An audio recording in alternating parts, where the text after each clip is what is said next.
Welcome everyone this Sunday, January 2nd, the first Sunday of 2022. I want to welcome Payam and Mr. Akeem here. They've been able to, Mr. Naqdi and Mr. Akeem have been able to join us here with our continuation of our presentation from last week. And that being said, I want to still introduce them for those of you who are meeting them for the first time. Mr. Akeem is a philanthropist who is dedicated to the promotion of the ever-advancing civilization of humanity. From his work with educational institutions and health clinics to date, Mr. Akeem has shown his commitment to service to the entire human race. And he abides by the principle that humanity shares one identity, one common creator, and one common destiny. He graduated from Stony Brook University in New York, and this is with a Bachelor of Science in Physics and a Master of Science in Computer Science and Applied Mathematics. He's driven to provide innovative and practical technological solutions to the allied healthcare industry. And Mr. Akeem founded SCC Staff Computer in 1979. He focused on providing custom software programming to healthcare customers, primarily in the clinical industry, clinical labs. As a speaker on many subjects, Mr. Akeem is very versatile and able to answer questions most people would avoid. Please come with questions and expect answers today. And of course, Mr. Naqdi, Payam Naqdi, is a Baha'i from Welwyn Garden City, Hertz, United Kingdom. He is a software engineer and entrepreneur who has worked on a number of successful projects within the gaming, healthcare, and retail sectors. Payam graduated with an MS in computer science from the City University, London, and is currently working in the United Kingdom National Spiritual Baha'i Assembly as an IT systems engineer. Payam is also a dedicated Baha'i who enjoys giving interviews, talks, and presentations on a variety of Baha'i topics and their implications within today's society. This includes deepening on topics like Islamic topics, core principles in action, presentations to schools, and many different civic groups. We are on part 2 of the coming of age of the human race, humanity's passage into maturity. And every follower of Bahá'u'lláh knows well that the purpose of this revelation is to bring into being a new creation. No sooner had the first call gone forth from his lips then the whole creation was revolutionized, and all that are in the heavens and all that are on earth were stirred to its depths. The individual, the institutions, and the community, the three protagonists in the divine plan, are being shaped under the direct influence of this revelation. And a new conception of each, appropriate for humanity that has come of age, is emerging. The relationships that bind them two are undergoing a profound transformation, bringing into the realm of existence civilization building powers, which can only be released through conformity with his decree. At a fundamental level, these relationships are characterized by cooperation and reciprocity, manifestations of the interconnectedness that governs the universe.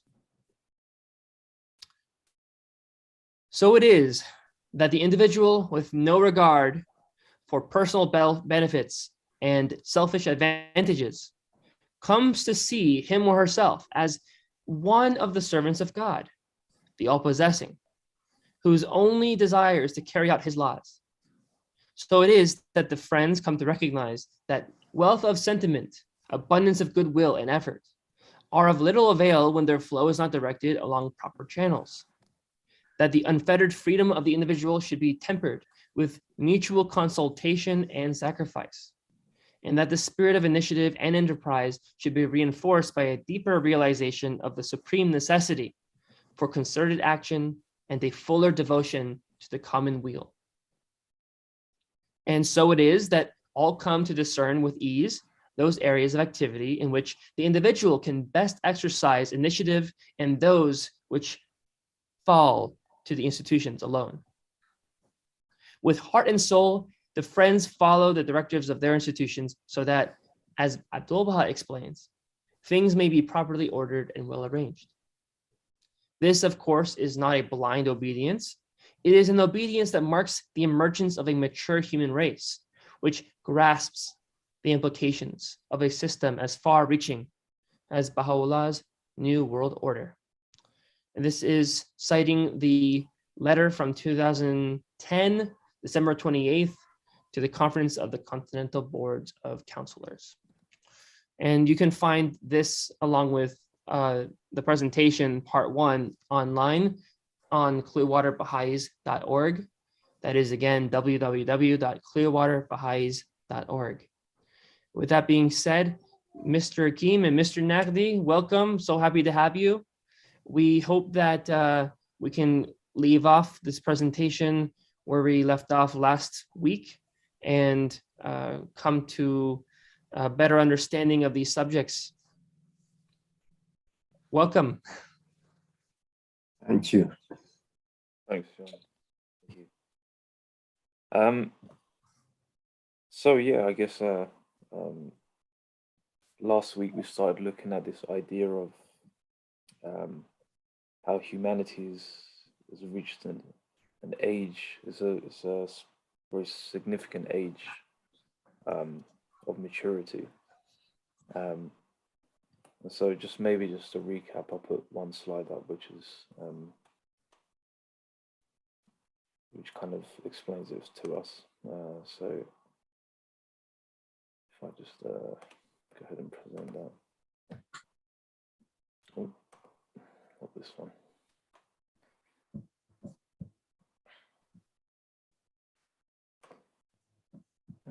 Okay. Well, I've got an option to present slide. It's okay. Just do all this.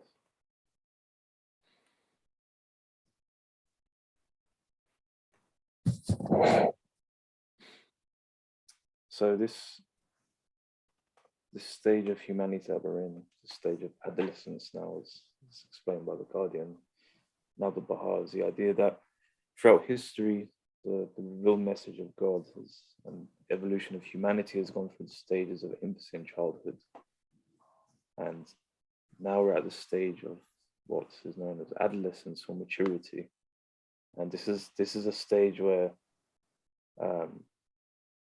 you know, the humanity matures and reaches climax of this youth. And the way it's explained by Abdul-Baha and Shaw Effendi is how in this period of adolescence, if you compare it to how a teenager lives their life, you know, it's a period of turmoil and a lot of chaos and trying to build up your own independent understanding. And eventually through this process, then this is gradually superseded by this idea of having a calm mindset, developing a form of wisdom and characterizing the qualities of adulthood. So humanity is explained in this period of adolescence, where ultimately it talks about this idea of, you know, humanity is going through this phase of chaos at the moment, of going from childhood's characteristics and behaviors to mature characteristics. And so we kind of talked about last week a little bit of the habits that you know, are associated with the idea of childhood, and such things as self-interest, you know, passivity, the forces that are acting on today's societies, you know, fundamentally comes down to materialism and how we're all kind of trying to benefit ourselves rather than the common will. So there's this we looked at some of the habits, and the last week we concluded on this idea that, you know, finally there's these two key features that are needed for the maturity of humanity. And hopefully I don't have to, okay, so side note for myself, don't present online anymore. otherwise I have to go through the slides to get to where I need to be.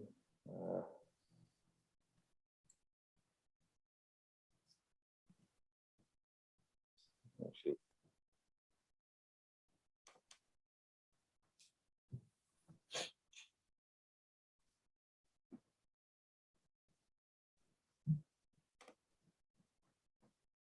right, there we go. So this is where we ended, and the previous slides mentioned some of these childhood habits that we talked about, such as, you know, materialism, the pursuit of material things, the idea of passive forces, how propaganda works in society and how that has a particular agenda against, you know, creating profits and benefits rather than the common will. And, you know, the faith talked about this idea that the propaganda is used for to reflect the image of humanity, you know, and how also, you know, as the human race, we have this tendency to look for entertainment and indulge ourselves in things that are you know, quick gratification, and, you know, we don't prioritize the more important things.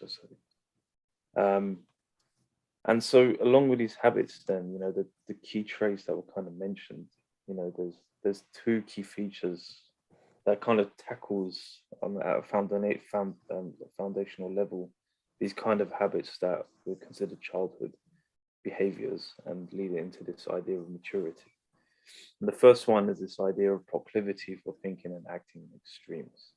So in other words, moderation, or the principle of moderation. And so this particular feature is so fundamental to not just the maturity of humanity, but religion as a whole. I mean, in fact, religion by itself is a form of moderation, and, you know, it stops us from going to extremes of thinking and acting per se, which is very damaging to society in general. And the second one is the practice of reducing ideas to simple, inflexible statements and then pitting them one against one another. And this, another word for this is false dichotomies. So the idea that, you know, we see two things as contradictions, and therefore you either do one or the other, but actually it's, or, you know, it becomes a conflict of interest in society, but in actual reality, there is no contradiction between these two ideas per se. And I gave the example last week of the idea of, you know, I have to help myself before helping others. And then, so this becomes a false dichotomy, because the reality of it is actually, as you are helping yourself, as you help others, you're actually helping yourself, and vice versa. So as you help yourself, you're helping others. And this is kind of the two key features that seem to, you know, hit at every single point in this idea of changing the characteristics of society and individuals in general. You know, and we will look at this. So we talked about the three protagonists, which is the individual, the community, and the institutions, and how these three play key part in society, and then how all of these parts, you know, have to go through this either maturity through these two key features. So I guess the first one we'll look at is moderation. But I think, Gilbert, if you have anything to share as well, please feel free. Sure. What we need to recognize is that how did we get to this point that we are today? And of course, past 20th century, we have tried every ism that there is, from communism to socialism to any kind of political system, religious doctrine mixed with politics, and we seeded the harm that can cause when you're deviating from a process which is universal. When you're looking at Baha'i doctrine in mid-1800, that collaboration of capital and labor was the pillar of the new economic system, which distribution of the products and services that is provided would equally go to the people that produce the goods and services and the capital that makes the environment to produce the goods available. So that model itself proven to be the most resilient, lifting humanity out of poverty, especially in the 20th century. Good examples are basically countries that were communist before, totalitarian regime migrated toward this model as well. Although they may be single party, doctrinal politics is still in place, but the reality doesn't change. That particular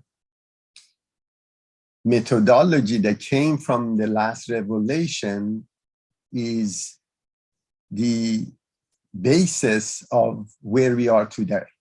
Now, the question is that, is this model mature enough not to cause harm? Although we know this materialism that is dominant and prevalent has deficiencies, although it forces people to pursue what they want, during this process, they produce more, and then they consume more. And this extra economic activity seeps into areas that are not, they don't have access to capital, and slowly the technology seeps into those areas as well. But this process, if it's not harnessed through justice and equity, would cause harm. And we see now, especially past 40 to 50 years, the rich become richer and the poor would stay stagnant or become poorer. Ironically, measuring the success from lifting humanity in poverty is proven correct. The problem is that it has created a ceiling for people where people in power can control the methodology of distribution of the wealth in general.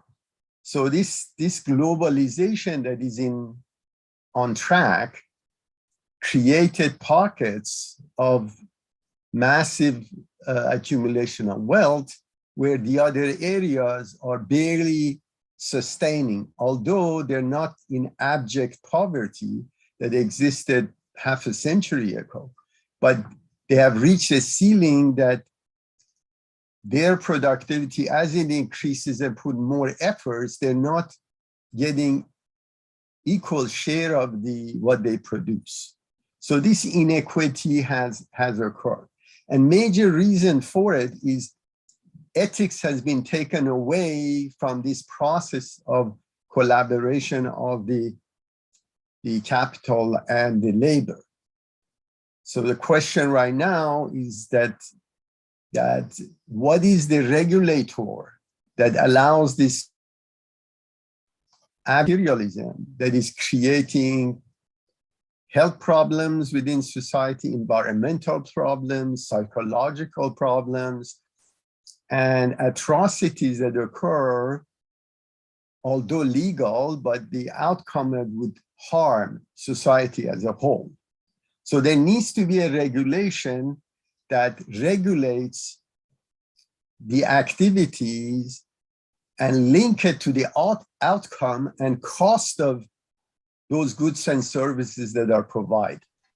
So if we say that you're owner of your own body and you can eat whatever you want, whatever tastes good to you, or whatever beverage you want to consume, but if you get sick, the society would take care of you.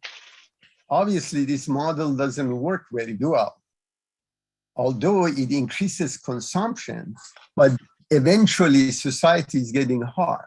So is the right of the individual to harm itself to satisfy its desires supersede the cost to the society of loss of productivity of that person and the cost of carrying the the harm that they cause to themselves and to the society.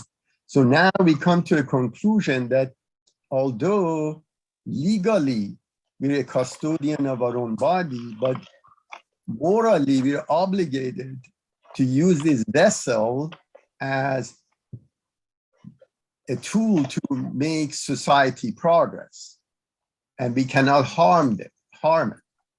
Ironically, this model, to a certain degree, is in the control of the individual. But in reality, this machinery of the advertising and pushing materialism and consumerism supersede the ability of a person to, for each instant, decide whether the actions that they're promoting him to do is beneficial to himself or to society as a whole. Because the goal is generation of profit. And that person is unit that is providing both production and consumption. So the key really becomes of what is it that can regulate this process that, although lifting humanity from abject poverty, but is causing enormous harm in the process as well. Whether it's in food production, whether it's in production of arts, music, news, and so on and so forth, they all get contaminated by this ultimate goal of generating profit at any cost. So the key really becomes that we see a necessity of an ethical model that can regulate this process, taking away moderate individual rights to the rights of society. So this concept introduces revelation into the process. Now, why are we discussing revelation versus legislation? Obviously, we have the best legal brains that humanity in the United States can produce, and they go into Congress and they continuously pass laws that harms the other group. So obviously, measure is not what popularity of or majority of people think about doing something. The processes, there must be a higher ethics that overrides majority of desires of humanity or a particular country. And that's where the revelation comes in. When we're discussing not carrying arms or consumption of alcohol or elimination of prejudices, equity and justice for all these are nice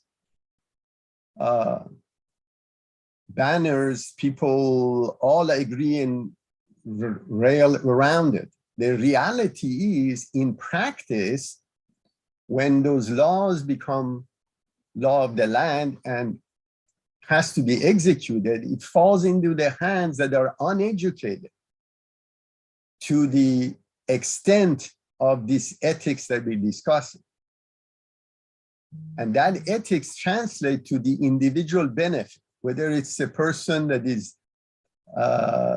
in charge of executing the law or a physician that is bribed to prescribe certain pharmaceuticals, to newspapers and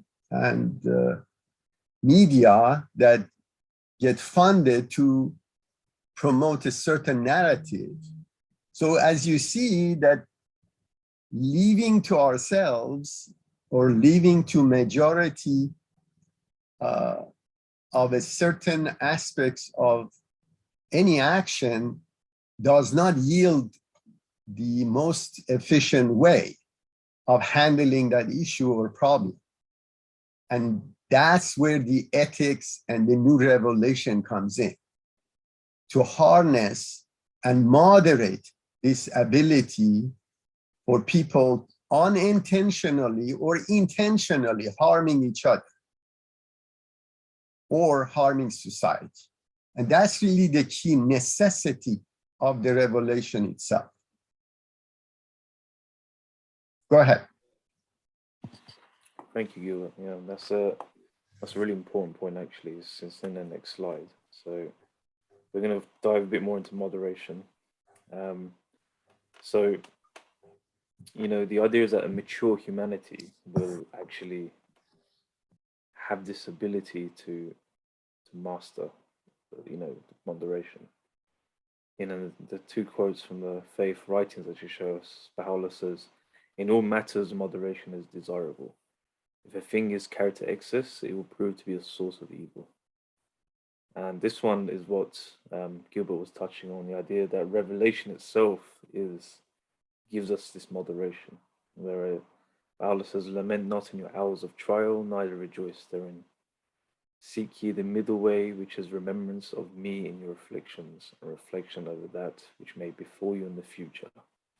Thus informeth you, he who is omniscient, he who is aware." And what this is saying, basically, the middle way, or the way of moderation, is actually remembrance of God, remembrance of revelation. And so essentially Baha'u'lláh here is telling us that, you know, the revelation of God is moderation, is the moderation that's provided in each age of humanity. And not only that, but it also allows us to think about our futures, you know. So, you know, what actions we take will have its own consequences in the future. This is on all levels, as individuals, as communities, and as institutions. So this is a very important, actually, and profound statement that's written in the faith, is that the idea is that revelation has, in each age, be it from Judaism to Christianity to Islam, you know, to Buddhism, all of these revelations have provided the moderation for the advancement of humanity. It's, you know, it protected humanity from going to excess, you know, where it says, as Baha'u'lláh says, proves the source of evil, and, you know, allowed us to have that balance in society altogether. And, you know, this, you know, on the level of the individual itself, you know, you can say that the greatest moderation itself is actually the words we say and the words that we speak. You know, Baha'u'lláh says, "Say human utterance is an essence which aspireth to exert its influence and needeth moderation." Hayam, can you speak a little bit louder? Yeah, let me see if microphone's on. Is that better? Yes. Okay. Okay, so I was explaining that the revelation itself is moderation, and alongside that, as individuals, the words we speak are utterance. It needs an utmost understanding of moderation. So Baha'u'lláh says, "Say human utterance is an essence which aspireth to exert its influence and needeth moderation. As to its influence, this is conditional upon refinement, which is in turn dependent upon hearts which are detached and pure. As to its moderation, this has to be combined with tact and wisdom as prescribed in the Holy Scriptures and tablets. Meditate upon that which has streamed forth from the heaven of the will of thy Lord, he who is a source for grace, that thou mayest grasp the intended meaning which is enshrined in the sacred depths of the holy writings." So again, Baha'u'lláh is saying that utterance itself need moderation, and to actually moderate the way you speak to people, all of this, the guidance of, you know, to moderate your speech is actually in the writings itself again. So again, it's reading back to Revelation. And just even a point further than that, you know, Abdu'l-Baha goes on to say that opposing your passions, opposing your desires itself becomes moderation. So So,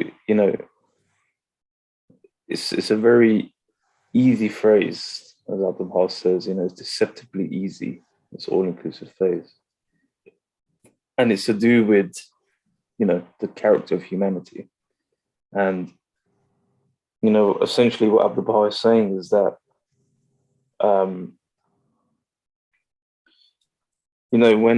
when you learn to oppose your passions and, you focus on the spiritual qualities of life, this in itself becomes a moderation for humanity. It's a light of the world. And it's the impregnable basis of all the spiritual attributes of human beings. So this idea of opposing your passion keeps that balance within us, all of us, and allows us to exhibit those spiritual qualities that is latent within us, and keeps all our good qualities in equilibrium, which is a very profound statement, because it's saying actually to show you spiritual qualities and good character is moderation itself. And you have to oppose your passions in that sense. And it's a very interesting and profound statement. And when you think about it, it's a very strong understanding, because all of us have this tendency to do the stuff that we like in life. We want to maybe eat a certain food at some time, or watch a certain program on television. Or, not saying this isn't a bad thing to do, but it's the idea that we have to prioritize, what's more important, and that comes with the spiritual qualities and attributes of human behavior. And Abdul Baha actually goes on to say that desire, and the reason we have to do that is that desire is a flame which is reduced to ashes, uncounted lifetime harvests of the land. And it's a devouring fire which even the vast sea of the accumulated knowledge can never quench. And he's saying that how often that an individual who has graced with every attribute of humanity and wore the jewel of true understanding, nevertheless followed after his passions until his excellent qualities passed beyond moderation and he was forced into excess. So it's this idea that our passions can actually force us into an excess of something which goes past the bounds of moderation. And this is why Abdul Baha talks about this idea of opposing your passions, because he's saying when you give into your desires and passions, essentially he says your pure intentions change to evil ones, and his attributes were no longer put to uses of worthy of them, and the power of his desire turned him aside from righteousness and its rewards into ways that were dangerous and dark. A good character is in the sight of God and his chosen ones and the possessors of insight, the most excellent and praiseworthy of all things, but always on condition that its center of emanation should be reason and knowledge, and its base should be true moderation. And again, this idea of true moderation is leading back to the Holy Writings. So yeah, very, very important point that was given here by Abdul Baha, is this idea of not giving to desire, which can take us to moderation. And if we're able to oppose our passions, that keeps the balance, the equilibrium of our qualities. And again, the last slide on this, Shoghi Fendi gives another kind of caution around this. And he talks about how a chaste and holy life, has its implications of modesty, purity, temperance, decency, and clean-mindedness. Involves no less than the exercise of moderation in all that pertains to dress, language, amusements, and all artistic and literary applications. Demands daily vigilance and control of one's carnal desires and corrupted inclinations. It calls for the abandonment of a frivolous conduct with its excessive attachment to trivial and often misdirected pleasures. It requires total abstinence from all alcoholic drinks, from opium, and from similar habit-forming drugs. It condemns the prostitution of art and literature, the practice of nudism and companion marriage, infidelity in marital relationships, and all manner of promiscuity, of easy familiarity and of sexual vices. It can tolerate no compromise with the theories, the standards, the habits, and the excess of a decadent age. So you can see that very much what Shoghi Effendi is saying is that all of these qualities, it needs an excess of moderation in every form and fashion that you can think of in one's life. And it's touched on this idea of some of the laws that are in the Revelation, but for good reason, because it leads to excess of behavior, which is again a source of evil. So this is what moderation is kind of talked about in a sense of someone on an individual level. I don't know, Gilbert, if you want to share a few points about the moderation as an individual. Well, generally, we have to be cognizant of the information we're receiving, and basically opinions we form around the information we get may not match reality.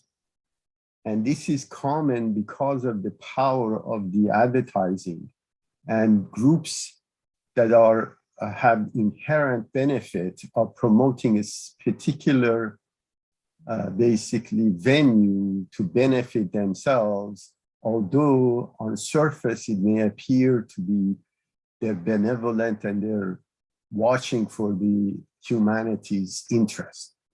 The reality is that, for example, everybody knows that destruction of the habitat and destruction of basically environment is detrimental to humanity centuries later. So although these are the facts, when it comes into application or methodology of correcting this process, people diverge based on the benefits that they inherit from it, especially different political systems, which on surface, everybody is for it, but when it comes to practice, they completely do opposite of what they say. And of course, because they control the media, their actions are not prevalent or transparent within the society. So these are key elements. When you're looking at, for example, Japanese government right now is building coal-based plants, which is very strange. This is a country that's supposed to be moving away from actually nuclear power plants and moving toward implication of environmental damage that other forms of fossil fuel is creating, is migrating toward the worst kind of production. Similarly, to see how politics forms decisions and their hoopla in terms of all the big economies telling them that they're going to reduce their emissions, and they have basically goals and all sorts of methodology that how they're going to get there.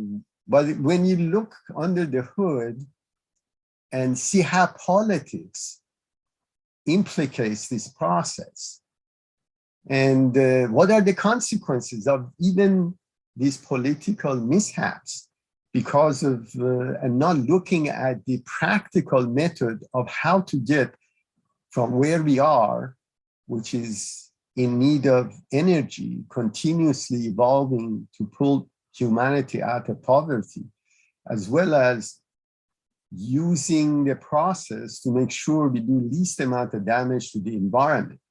No one is really collaborating to get the most efficient way to achieve this process. Everybody is promoting their own political agenda. You're looking at, for example, China that is building about 200 coal power plant a year, and they want to be carbon neutral in 2050, or some by 2030 in Europe, which is a pie in the sky and it's a complete lie. So the question right now is from an individual that doesn't have the time to go dig deep into the process of who is benefiting from this. Is subsidizing one form of energy versus the other is the most efficient way. But putting aside which group, which countries would benefit from that process, if there was a transparency, if it was an ethical process within the world that they had common goal, regardless of who benefits or who burdens the cost of this transition, they would propose a solution that would be acceptable and executable by everyone on Earth. We haven't reached that maturity yet. Therefore, we're using methodologies to deceive people, deceive individuals. But when we receive this information, we have to be careful not to read it literally, that I am voting for this group because they're environmentalists or that group. In reality, everyone, including politicians, are carrying towards self-fulfillment, not interested in the global benefits. Although they're genuine people that's their goal, but matching reality to what basically rhetoric is, and having an institution that can execute and transparently propose and make available the information so people individually can see how that process can be achieved without their opinion or their votes or their resources be hijacked by people that have no intention of solving the problem. So these individuals have to be, and this is just one out of hundreds of groups, whether it's let's save the polar bear or save the fish in river. People don't look at the total picture or consequences and efforts that is required. And once all this information is provided, then people can make intelligent and logical decision and approach solving this problem in a moderate way that will not cause harm down the road. And this is really critical for us not to associate ourselves with a political group or a political system, because it aligns certain goals that we have that may or may not be even achievable, or the group may or may not have any intention of reaching or achieving.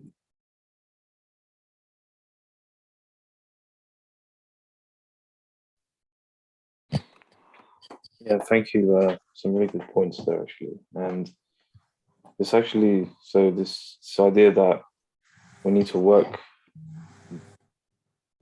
to get to this point, even at community levels, Mr. Hakim was saying, because it's actually mentioned on the next slide. So, moderation. So we talked about the three protagonists, and as Gil mentioned, the institutions and the communities play a big role in moderation as well, which affects how the individual act upon their lives. So how propaganda works, how the government is giving us, is trying to govern the country, say in its institutions, and it's this idea that, in the community, this form of moderation also needs to be kind of exercised, because it greatly affects us on an individual level and an institutional level. And so Bahá'u'lláh says, you know, the learned exponents of arts and sciences, so all the arts and sciences, if it's allowed to overleap the bounds of moderation, it brings great evil upon men. And he's saying that, you know, if anything carried to excess, you know, in civilization, it becomes a source of evil. And, you know, if it's kept within the strengths and moderation, it becomes a source of, it stays a good source of goodness. You know, this is a very important point. You know, and this is a flame that does devour humanity's progress, and when things are carried to excess, and we can see that today that's happening in today's arts and sciences. Like if you look at how science work, a great example is kind of nuclear technology. So nuclear technology is obviously a very big breakthrough in science, and you can actually use nuclear energy to be destructive and constructive. But because of the lack of moderation in understanding morality, you know, things like nuclear bombs are allowed to be made and, you know, shed upon humanity, where instead of using nuclear energy to generate energy for humanity, it's used in warfare. And so this has become a source of evil for man. And so this is just one example of an excess of moderation in society. And, you know, there's I'm sure there's plenty of examples that we can think of as well. And, you know, we can maybe have a conversation about it at the end.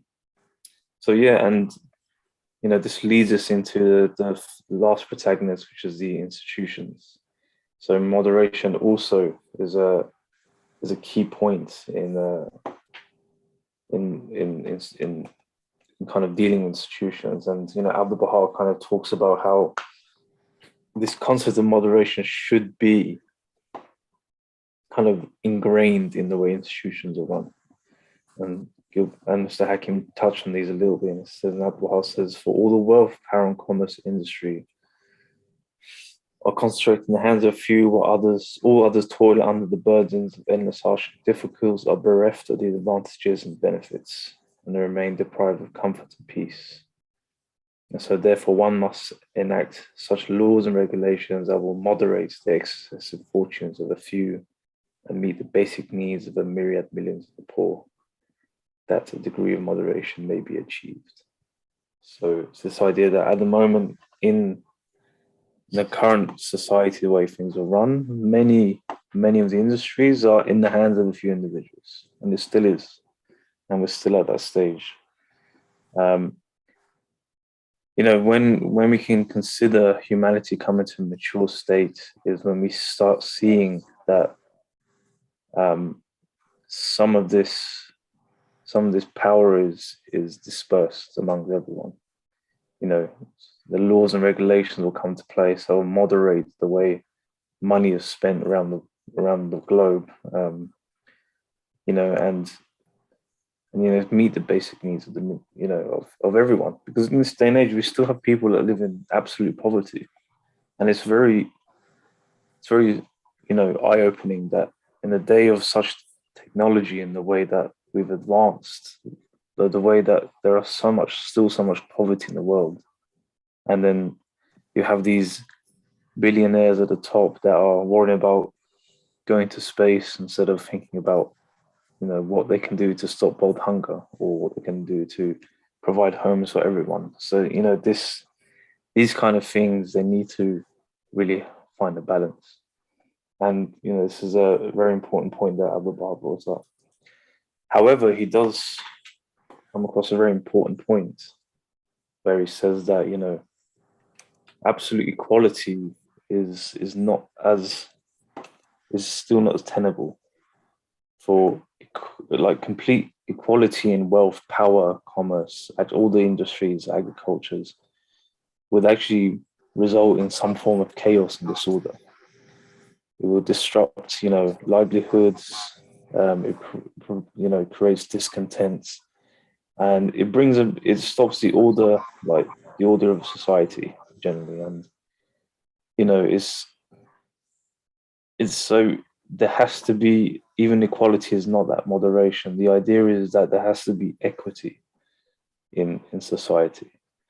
And so there has to be a measure of moderation achieved, where, you know, the laws and regulations exist where, you know, they will prevent kind of a concentration of power in just a small amount of people, but rather, you know, the regulations exist so you know, the equity of all these industries are distributed throughout the whole of society without losing the idea of orderly conduct of affairs in the community.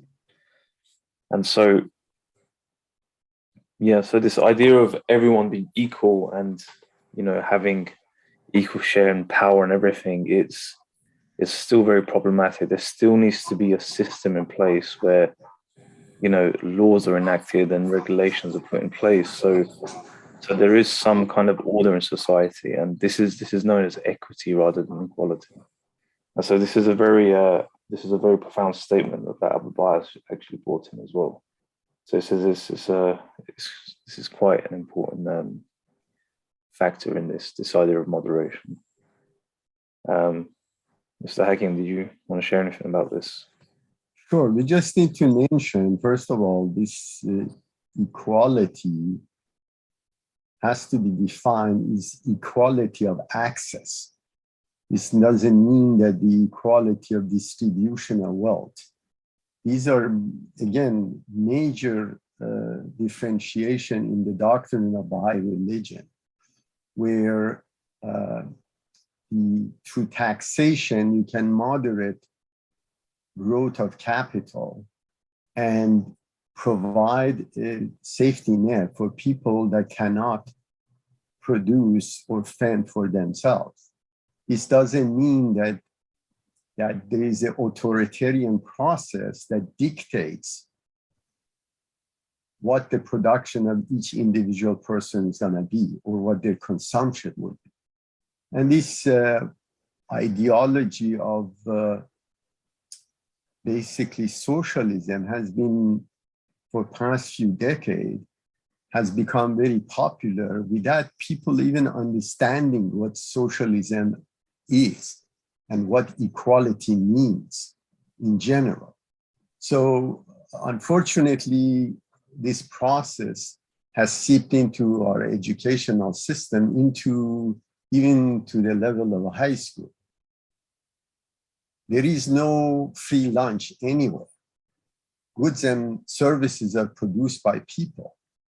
And the minute you try to regulate who can produce what, in what quantity, you completely disrupt the process of innovation and the process of production in general.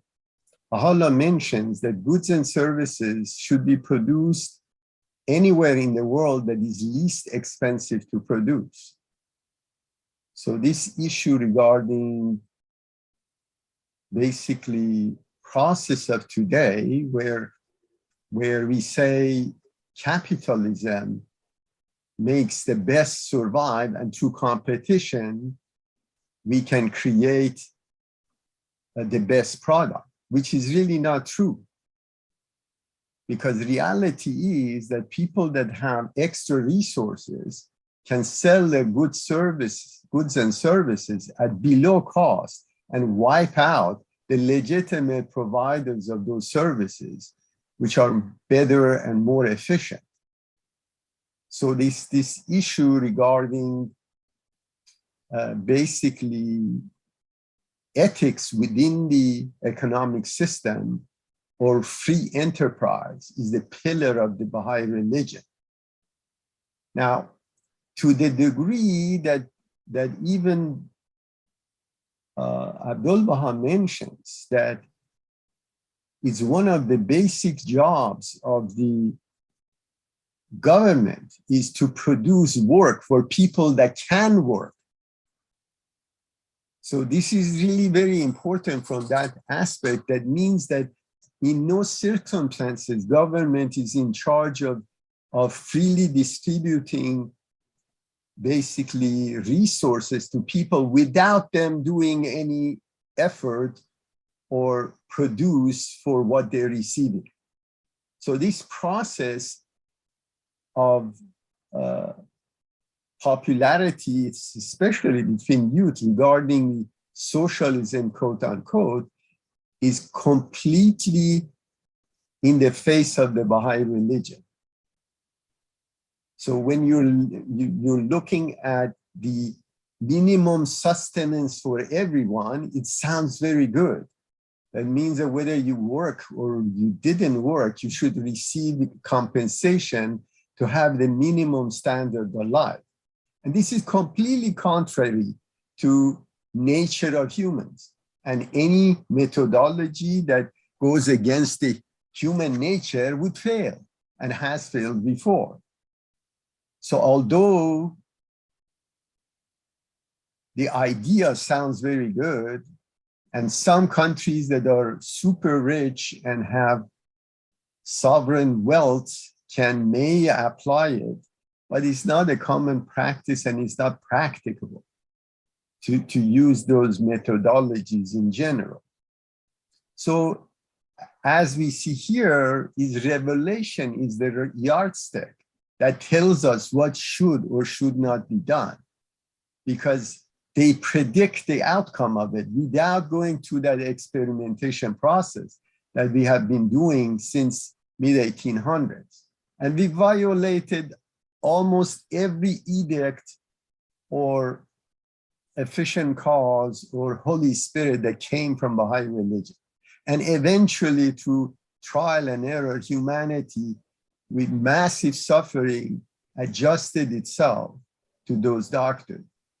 And we can clearly see societies that apply those revelation, Holy Spirit in Christian terms, or efficient cause, are the ones that are most progressive, the most advanced, and they're healthiest in the world. So we now know about a model that is functional and is proven in practice. Introducing anomalies because it's popular is counterproductive and creates countermeasure to revelation that is very difficult to fight. Who wants to deny receiving something without doing work? So it becomes very popular. But reality is that that would create chaos. It would create disorder in the society, and people would lose desire to produce. So these are every idea through consultation and collaboration, whether it's institutional, local, national, or international, has to keep this in mind of what are the consequences of those actions and what are the outcomes. And if the outcome is not positive, it should not be instituted, even if the most popular ideas. So this issue regarding capitalism and competition really doesn't work properly. If it did, we would not have so much misery within the most advanced countries, especially in the Western societies. Consumption of alcohol, problems that it causes, disruption in family, disruption in workplace, loss of productivity. Again, all these elements has to weigh against the harm that does, or the good that does for individual to get a buzz or a temporary taste, and the consequences of consumption is enormously high. So the question really goes back of who decides whether this, which we see direct consequence of damage it causes, people should retain that right to harm themselves and the society. And therefore, society as a whole would burden this because of individual rights. So this is really the right of society to protect itself. Now, would it work through brute force or basically prohibition? Obviously, we tried that and it doesn't work. The only way you can implement these just edicts of the revelation itself is through education. When people refuse to say that I am responsible for every accident that is involved in alcohol or every incest or rape that is occurring because I don't want to give up my right to have a buzz or a drink. So this is really the key of raising the education of humanity to a level that they would not cause harm to themselves or to the society. And that's where the society can apply those laws. And people willingly would cooperate to make sure that the harm doesn't come to the society. So this is really the contrast between individual rights, which is one of the major sources of the advancement of material civilization, although it has many aspects of the harm that it causes. So the balance and moderation relates to relinquishing individual rights in moderation to safekeep the society as a whole.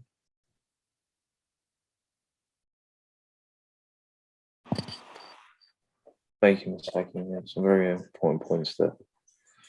For sure, definitely, moderation is for the protection of society, and the way it's it's kind of administered is very important to the minute detail. And that goes on to the next point, actually. So this is this idea of the golden mean. So it's this idea that, moderation doesn't mean mediocrity. So it doesn't mean you do something half-hearted. It doesn't mean, well, I don't want to be, I don't want to do something excess. I'll do it just half-hearted. That's not what it means. What it actually means is that, we have to strive for excellence, and this is what it means. And moderation, as we saw Abu said earlier, is this idea of opposing your passions and focusing on your spiritual qualities. And when we focus on this development of spiritual traits, we have to aim for excellence in these areas, because that is the equilibrium of the character of humanity. So, and a good example of this is this idea of, love. And what does excessive love mean? Or what does it mean that children are spoiled? Love, you can say that, oh, I can love someone as much as I want, because love is the quality of God, right? So we can see in our hearts, we can see in other people's hearts, and it radiates among each other. And we know that God's love is limitless. But then the question is, what is the idea of excessive love, and what is too much love? And can it be something that,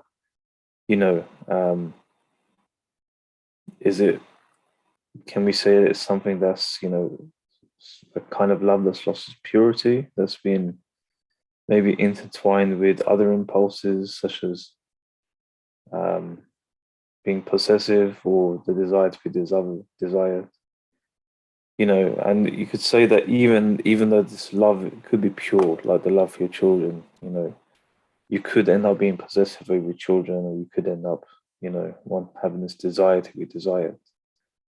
And, and this isn't because your love isn't right. It just means that, it has to be balanced with other spiritual characteristics, like like wisdom and justice, for example.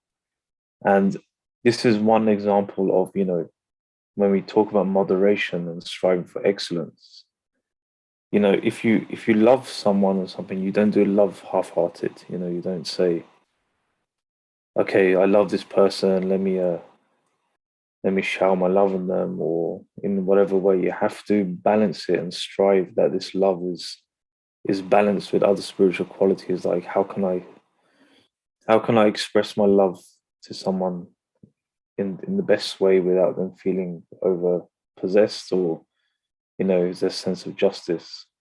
And so it's really the quality of love that needs to be expressed rather than the amount of one love has in one's heart.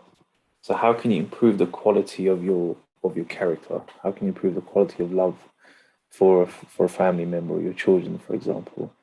And so this is what it really means by moderation. It's this idea that we have to strive to have the best quality of what we're trying to achieve with our character, with our words. The balance of doing things in the right way with excellence, and not just doing something half-heartedly. And I think this is a very important point to take away when we talk about moderation in general. So that was a little bit about moderation. You can study this for years and still find new points and profound places where you can exercise this idea of moderation. And so now we're going to move on to this idea of false dichotomies, or the tendencies of holding concepts in opposition to each other that only, partially, and that should say partially, I don't know what happened there, and simplicity grasped. So actually the House of Justice is telling us, to say closely related to the habit of reducing an entire theme into one or two appealing phrases is the tendency to perceive dichotomies, where in fact there are none.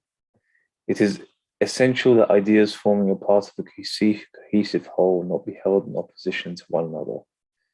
In a letter written on his behalf, Shaw Effendi warned, we must take the teachings as a great balanced whole, not seek out and oppose to each other two strong statements that have different meanings. Somewhere in between, there are links uniting the two. How encouraged we have been to know that many of the misunderstandings of the past have fallen away as the appreciation for the provisions of the plan has grown. Expansion and consolidation, individual action and collective campaigns, refinement of the inner character and consecration to selfless service. The harmonious relationship between these facets of Baha'i life is now readily acknowledged. It brings us equal pleasure to know that the friends are on their guard, lest new false dichotomies be allowed to pervade their thinking. They are well aware that the diverse elements of a program of growth are complementary. The tendency to see activities and the agencies that support them in competition one another, tendency so common in society at large, is being avoided by the community.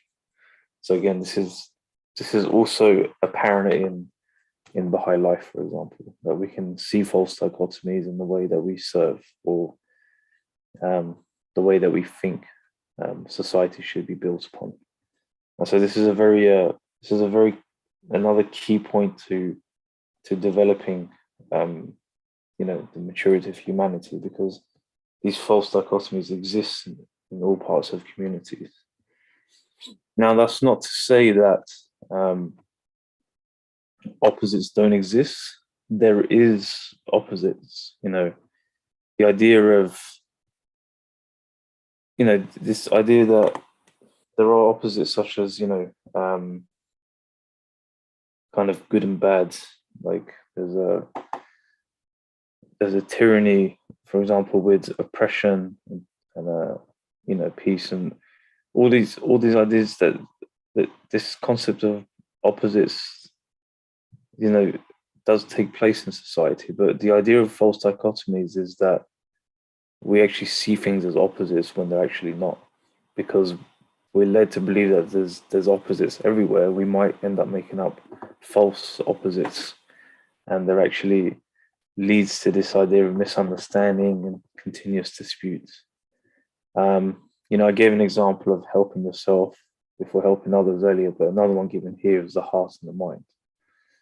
So there's many sentiments that say, they simplify this concept of the heart and mind, and they say that, the heart and mind are different, and they oppose each other. The heart is more emotional and the mind is more logical.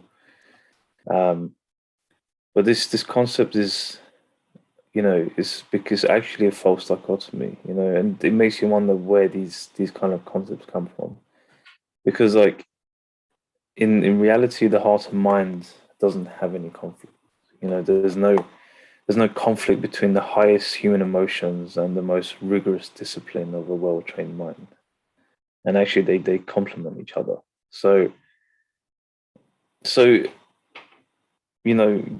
for example, if you have the heart to, the love of something, or for example, the love of serving the faith, you need to train your mind to do it in the right way. You need to train your mind to have that discipline to be steadfast in the way you do it, and and how systematic you are about doing certain things, and and building that moderation. Because actually, in fact, moderation itself, it regulates our human emotions. And so, this is what false dichotomies kind of mean in society, and I'm sure you can think of some others. Another example that's used quite a lot is this idea of obedience and freedom. So, very much in today's society, the idea of obedience is equivalent to losing freedom, right? So, from as soon as you start obeying something, you've lost the freedom of living your own life, making your own choices, and so on and so forth. This is a very common theme in today's society. But this form of thinking itself has created a lot of issues in society with the institutions and the individuals, the way the individuals think about the governments and the communities and so on and so forth. And there should, you should really these false dichotomies have really taken form in today's society, and you should really have a look around and try and identify as many of these as you can and see how it's actually creating a lot of disunity. And so there's this idea that exists that in the Baha'i faith, that the commandments of God, they actually lead to freedom. So Bahá'u'lláh says that true liberty is obeyment to my commandments. So this is a completely new understanding and different shift to the way we think about freedom. And this is quite an interesting, it's a very profound and interesting statement, because if you think about moderation, Baha'u'lláh says that one, moderation is a listening to my revelation and my commandments. And again, he says that true freedom is obeyment to my commandments. So he's saying that to be truly free is to actually be moderate. And, obedience and freedom then go hand in hand in that sense, because the laws itself, they're there to benefit us, or, they're there to give us some form of advancement in our spiritual life and our spiritual development, as an individual and as a society. So it's a very profound and a new way to think about what obedience and freedom is, for example. And this is why we have to turn to Revelation to see what that objective truth really is, what can benefit humanity and what can regulate humanity's development.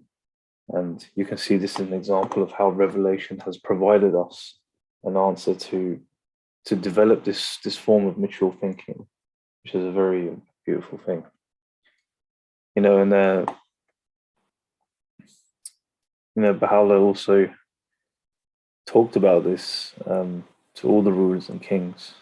House of Justice tells us, freedom of thought, freedom of expression, freedom of action among the freedoms which have received the ardent attention of social thinkers across the centuries. The resulting outflow of such profound thought has exerted a tremendous liberating influence in shaping of modern society. Generations of the oppressed have fought and died in the name of freedom. Certainly, the want of freedom from oppression has been a dominant factor in the turmoil of times. Witness the plethora of movements which have resulted in the rapid emergence of new nations in the latter part of the 20th century. A true reading of the teachings of Bahá'u'lláh leaves no doubt as to the high importance of these freedoms to constructive social processes. Consider, for instance, Bahá'u'llah's proclamation to the kings and rulers. Can it not be deduced from this alone that the attainment of freedom is a significant purpose of his revelation? His denunciations of tyranny and his urgent appeals on behalf of the oppressed provide unmistakable proof. But does not the freedom foreshadowed by his revelation imply nobler, ampler manifestations of human achievement?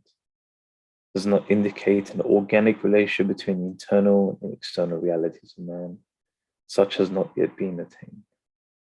And so it's a very beautiful passage that explains this concept of freedom that is talked about in the writings.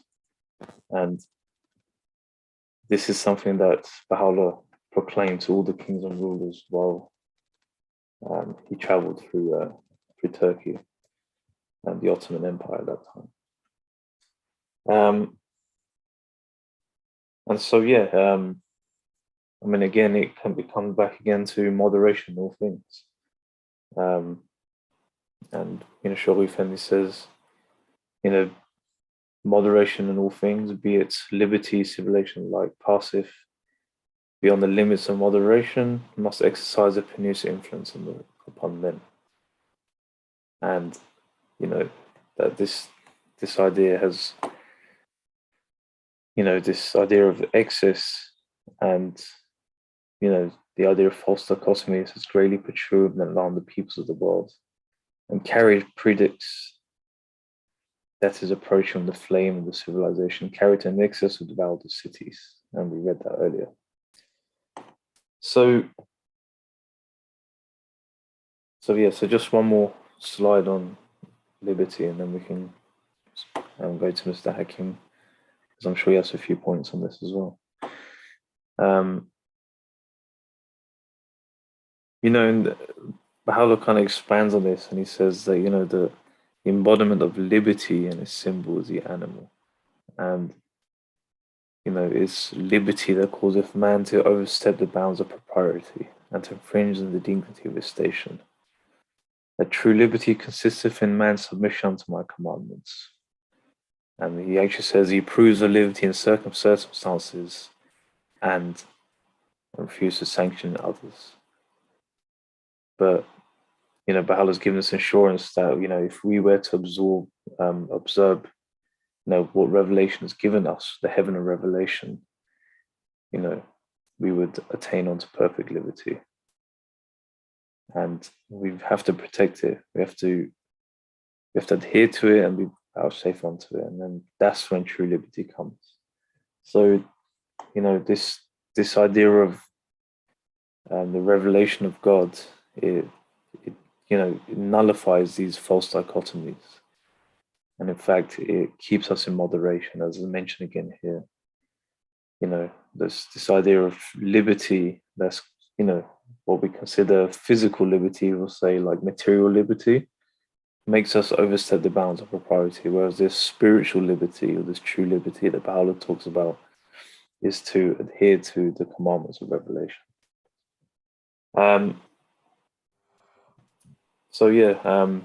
Did you have any points on this, Mr. Hakim, you want to share? Sure. First, we need to define what is the source of do's and don'ts. we saw that revelation is the only source that without prejudice or basically benefiting one segment of society or individual to the other, applies a process that is most efficient way of running individual communities, families, or society as a whole. So when we're talking about, for example, consumption of alcohol, which is forbidden, that means that moderating drinking alcohol is not an option because it causes harm. Similarly, you say that philanthropy is very good, but if you give away most of your asset that will cause harm to your own well-being, although the nature of donation is good, but it has to be done in moderation, so the source of the resources are not depleted to a point that cannot be replenished. So this process of do's and don'ts is given to us. Now is the applications of those that require moderation to the degree that benefits individual and society. Excess of that would cause harm, whether it's in arts, whether it's in speech, whether it's basically production, consumption, and so on and so forth. But nature of good and bad cannot be redefined through the moderation itself. That is already given. And it's the most efficient way of running society as a whole. So attributes of God, whether it's love, whether it's forgiveness, if you forgive a tyrant, right, although it sounds very good, but it's going to harm society because the person is going to repeat their mistakes. So now we see that although forgiveness is an attribute of God, application of it has to be in moderation to cause benefit, not harm. So we need to differentiate these two. Many of the religions actually, revelation itself is through allegorical examples, which may or may not even match physical reality. And there is a purpose for that, is to make sure that humanity can adopt those doctrines throughout the age of maturation to problems that they would encounter, to make sure that those processes of the equity and justice is applied. Obviously, in the mid-19th centuries, the first blueprint of the future society was revealed, which includes elimination of all sorts of prejudices and ability for people to express their opinion or what they believe in, or the religion that they adhere to. Abolishing the status of the priest was the major departure from traditional religious hierarchy, which is today we see the source of deviation and of the religion itself and creating sects.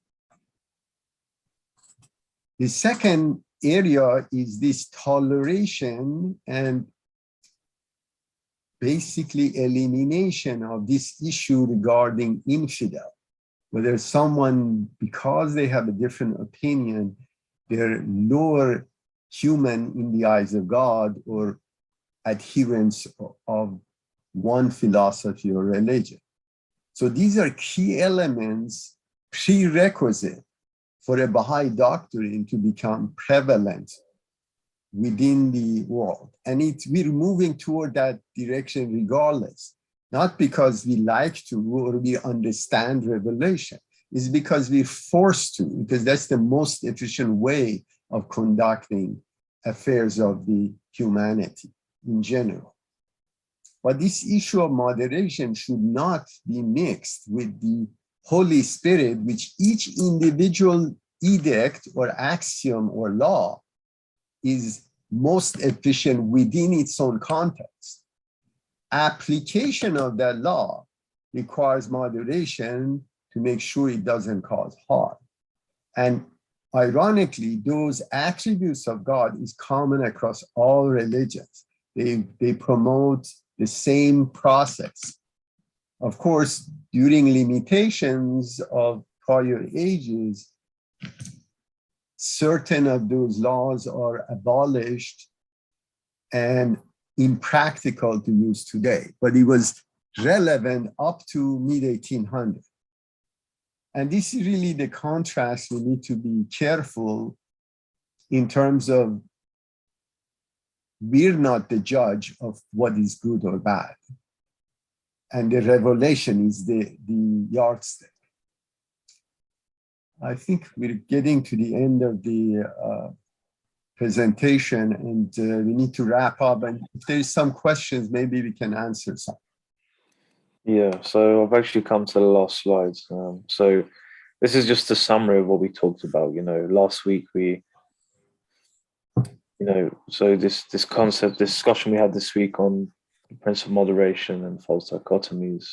It started from last week when we started considering an individual's passage from childhood to maturity, and we looked at some of the social tendencies that as a result of humanity's collective upbringing will give way to more mature attitudes and habits of thought and action.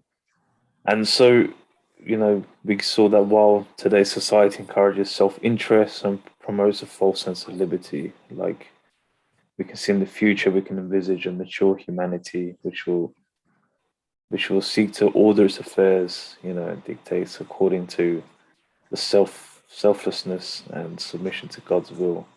And this fundamentally is revolved around this idea of moderation and getting rid of false dichotomies and focusing on revelation. And so we can see that these two key points will eventually become ingrained in society at a mature level, and will take root at all levels of protagonists, so the individual, the community, and the institutions. And this is a really important point. And just to finish off, I guess, we should never forget the end goal, which is promised to us. Shoghi Effendi says that, the reason why we're doing this in the first place, the reason why we're understanding this idea of maturity and where that's leading, is that, the end is meant to be amazing. And Shoghi Effendi says that who can doubt that such a consummation, the coming of the age of the human race, must signalize in its turn the inauguration of a world civilization such as no mortal eye has ever beheld or human mind conceived. Who is it that can imagine the lofty standard which such a civilization, as it unfolds itself, is destined to attain? Who can measure the heights to which human intelligence, liberated from its shackles, will soar? Who can visualize the dream which the human spirit, vitalized by the outpouring of the light of Bahá'u'lláh, shining in this plenitude of its glory with the sky? So it's a very beautiful message by Shoghi Effendi about what it means for the age of humanity coming to maturity. And so, I think we've gone over a bit of time, but we can have, I think there's a few minutes to share a few questions and have a conversation. So, by all means, let's stop sharing now. So please raise your hand, send a message with your question. And on Facebook and YouTube, if you've left your comment, we will try to get to you. So there's one question as to this balance. So are you saying that it's possible to balance individual liberties and collective liberties by only giving up the freedoms we have? The issue is not giving up freedoms. It's the issue of limiting that. Giving up is something different. And this is against Baha'i doctrine. You're not giving anything up. The question is you're limiting your ability to cause harm. And true understanding, not just giving up a certain right, it's the issue of certain fundamental rights that no one insinuates to give up. The question is like consumption of alcohol or carrying gun or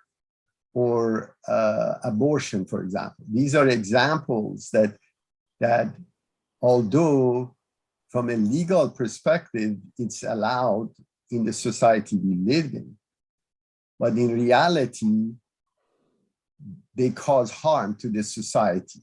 The question really becomes of, can we limit that ability of the individual to cause harm to the society? Where is that balance? The balance really comes with the society as a whole, not dominant group within the society or the political system.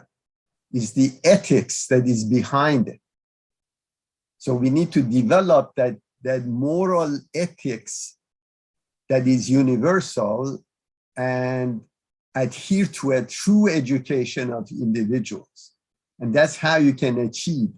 Obviously, you're limiting certain abilities. And this is really the whole point. The concept of the capitalism is that I'm allowed to cause harm, but if I cause harm, I'm going to get punished, which the concept is not correct. We need to create a society that the providers of services will not intentionally create harm because they can afford to pay the fine. That's really the key. Are you going to speed because you can afford to pay the fine, or you're not speeding because you want to comply with the law? That is what limits your ability. It doesn't limit your ability to drive, but it limits ability to speed and cause harm. And that's really what the differentiation is. But Yes. we give our rights into an institution. These are God-given rights that you portray. And this is the fallacy of the socialism, where moderate, it insinuates that individual property has no meaning. All the property should be owned, whether it's factories or individual residences, should belong to the state. And people don't understand it, although that's what socialism is. So what you've done is that you have created an elite people in that environment that have access to use of the capital and use of the resources to the detriment of everybody else. So the model has changed, although it promises everybody free goods and services. In reality, it just shifts the resources. And once you engulf yourself in that trap, it's very difficult to come out of it because you've already given up your rights.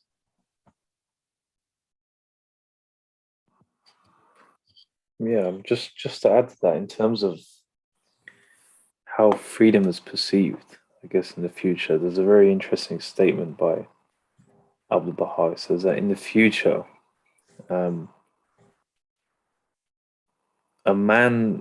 if a rich man is surrounded by poor people, we will develop spiritually to a point where this is a suffering for him. He can't live in luxury anymore because he knows that people around him are poor. And he knows that, this is not balance, this is not moderation. So he will have to spend his wealth on those around him. And so this idea of freedom then suddenly changes, this perception of freedom. What is freedom? Freedom, is it, is freedom is something that is for yourself or for the whole of humanity? So when we look at freedom in terms of unity, then that's when perspectives change. And this idea of freedom on a societal level then becomes a different meaning altogether. And so this is how the development of our spiritual selves is kind of talked about in the Baha'i writings, which is a very interesting concept.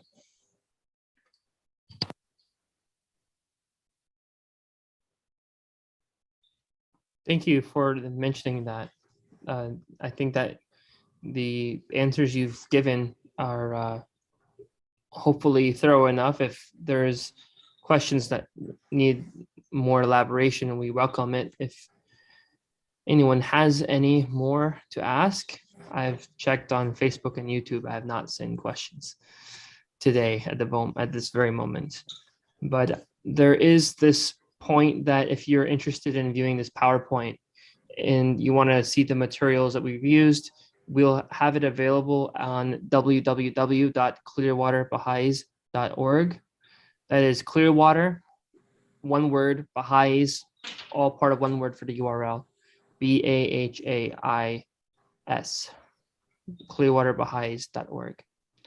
So I think to close out the points, there is the need for balance. And this balance is between the individual and what two other entities? The communities and the institutions. The individual, the community, the institutions.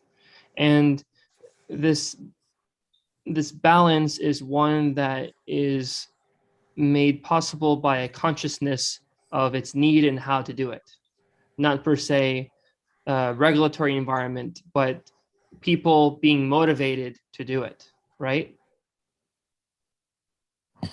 Yeah, so really it comes down to education. It comes down to educating ourselves on all levels. So how we can change as individuals, how the communities can shift their mindset, and how the institutions will benefit from this too. So this education, and this isn't any arbitrary education, it's divine education. So the spiritual education that's provided by revelation. And this is essentially the message. This is what provides moderation in society, and it provides us with sophisticated ability to think through situations.